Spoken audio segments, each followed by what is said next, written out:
Everyone, my name is Ted Phillips. I am the chair of the JEA Award Committee, and I would like to call the November 21st, 2024 awards meeting to order.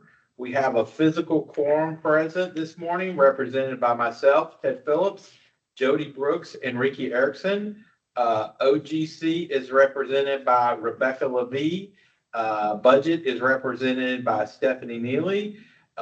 Did we receive any public comment via email? No public comment. So we have no one here in person from the public.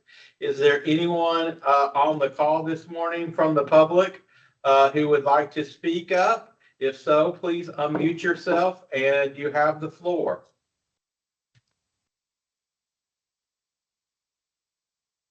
Hearing none, we will move on to today's consent agenda. We have items 1 through 3. They have been approved by procurement, budget, OGC, legal, the business unit VP and chief, and are ready for the awards committee approval.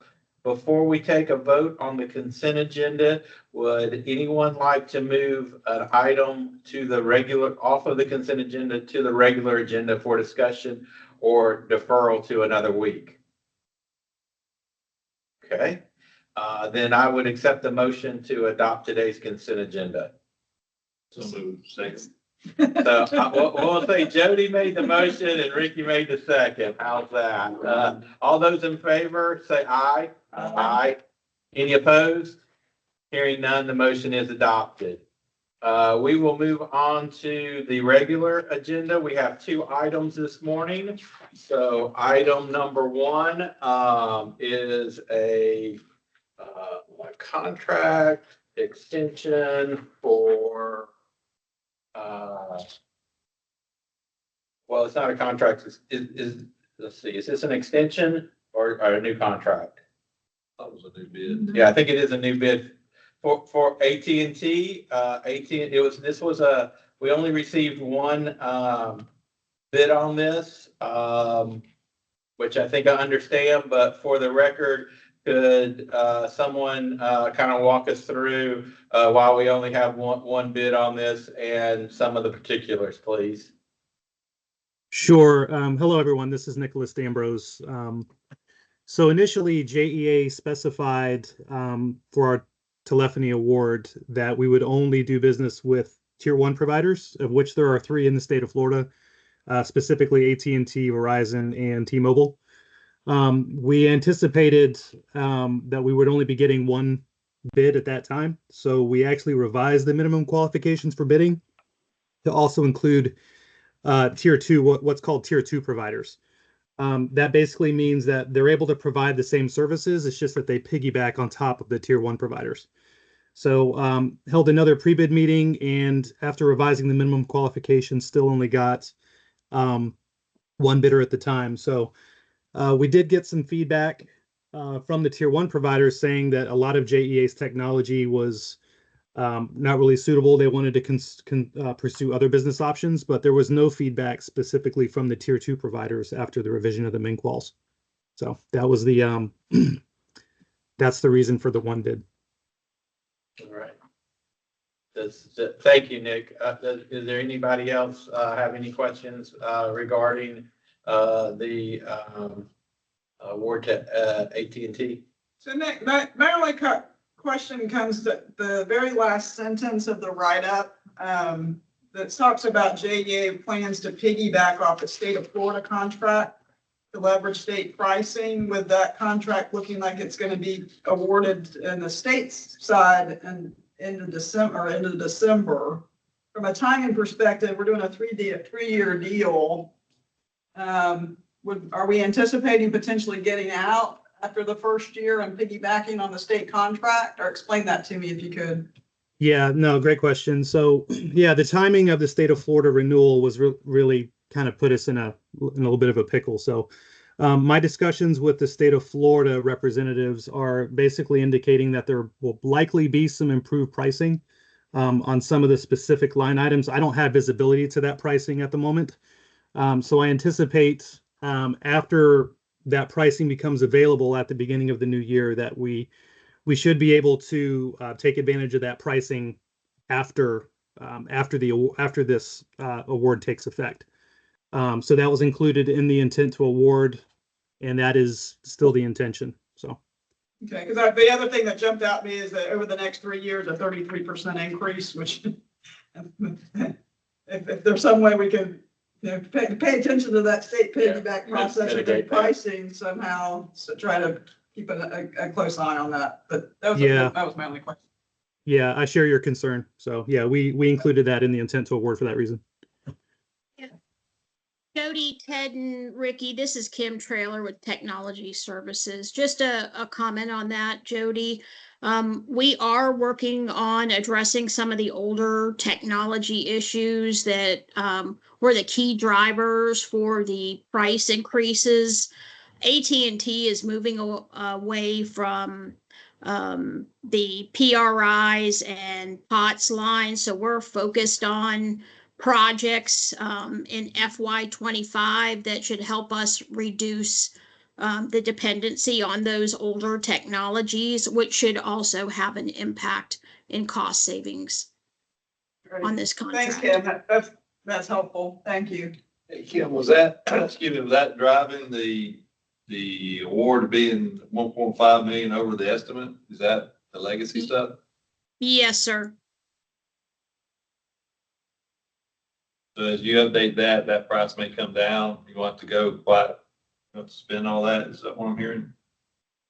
Correct. Our goal, Ricky, the PRIs that are noted in this award are related to JEA's business phone system. So we're actually looking at options to move to some cloud calling, just trying to make sure that we can support the business, the POTS lines. A lot of that is around our MV90 systems. And I know that we're moving to LNG's network for that.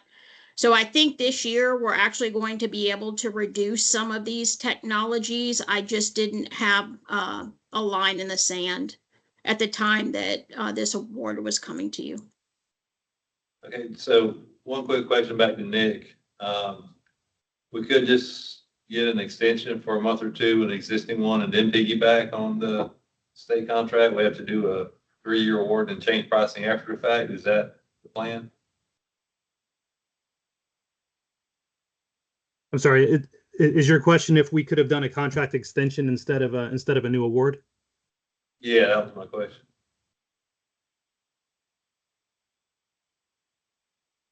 I suppose with a contract extension, I mean, if we went ahead and just extended it as is, I suppose that was an option. But as far as doing the new award, I mean, it made sense to do the new award and then just replace the line item pricing with the state of Florida contract after it becomes available.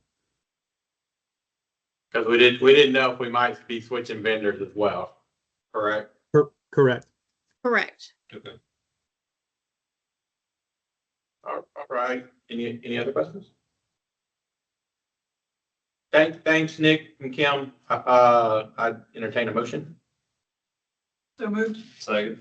So all those in favor of awarding regular item agenda number 1, say aye.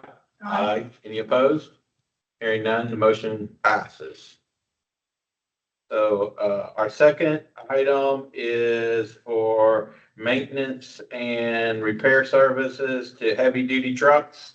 So my question on this one was, it looks like we're increasing some and decreasing some others.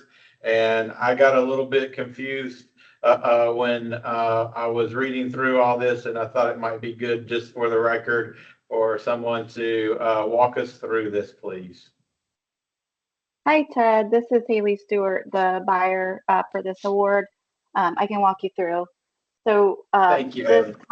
You're welcome. So originally there was 4 contracts awarded in July of 2023, and one of the awardees was Tom Neal, and they were awarded for Freightliner HD assets, but they haven't been able to provide the field services that we've needed for the assets. And then another awardee, Cumberland, has actually been handling these repairs for us. So we were needing to increase their award amount. And then in order to make up for this increase, looked at another one of the awardees, Kenworth. The actual projected spend was actually lower than the original estimate. So we're able to see that we could decrease their contract to offset the increase that we need for Cumberland. So did we use Tom Neal at all? Yes, they were used. I can look up the figure if you'd like, but they're not being used as much as anticipated. Okay. Good morning. Ted? Good morning.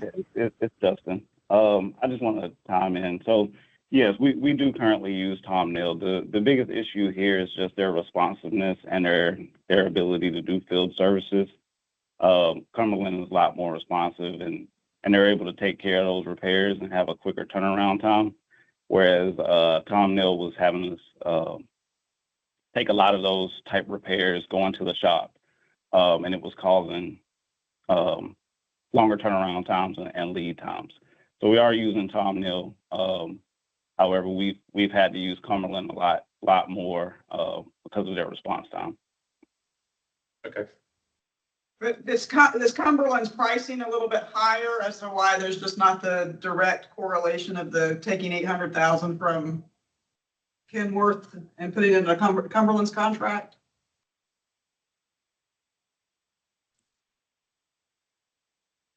Hi, this is Tiffany Moulton. I do the contracts for Fleet. So Cumberland pricing is not higher. It's actually competitively lower, and they were awarded for certain types of assets that we have, and so the pricing isn't higher. It's actually very competitive.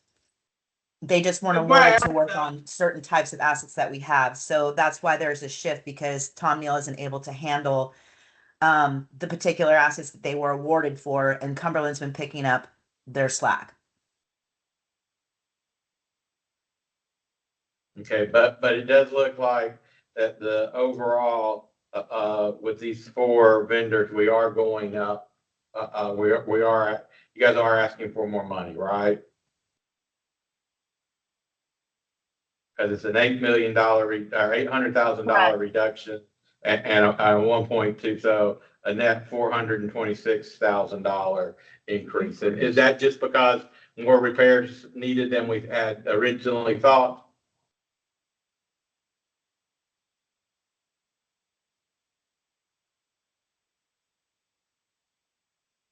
No, there shouldn't be an increase to the repairs that we originally requested. I know we could probably, I know the decrease in Kenworth is a little bit lower, but some of that money from Tom Neal that we're not using as well will help offset the Cumberland. I think that was just put in there as a buffer. Okay. Any other questions? Long story short, no general increase to the total budget for all four, is what I'm hearing. Okay. Is that what I heard correctly? Well, the write-up has it increasing by like $426,000 overall for all four. So that was my confusion. Yeah. That if Cumberland was at a higher price point, but I thought maybe that was what the differential was, but it doesn't sound like it. So I'm a little bit confused on why the overall numbers increasing. If it's not additional work and Cumberland's pricing is not as competitive. So the increase amount for Cumberland, that includes the what we're expecting to spend. They've looked at the forecasted amount, and it looks like they're needing to spend, or we were needing to spend more than originally planned. The funds have been shifted from other related budget lines, so we weren't needing additional O&M budget. But yes, overall, there is that increase. Okay. I'm fine with it. I just needed explanation as to why it's increasing versus just shifting the 800,000 from one to the other. not 800,000, but the 400. 400. Yeah. Any other questions? I'd entertain a motion. So moved. Second.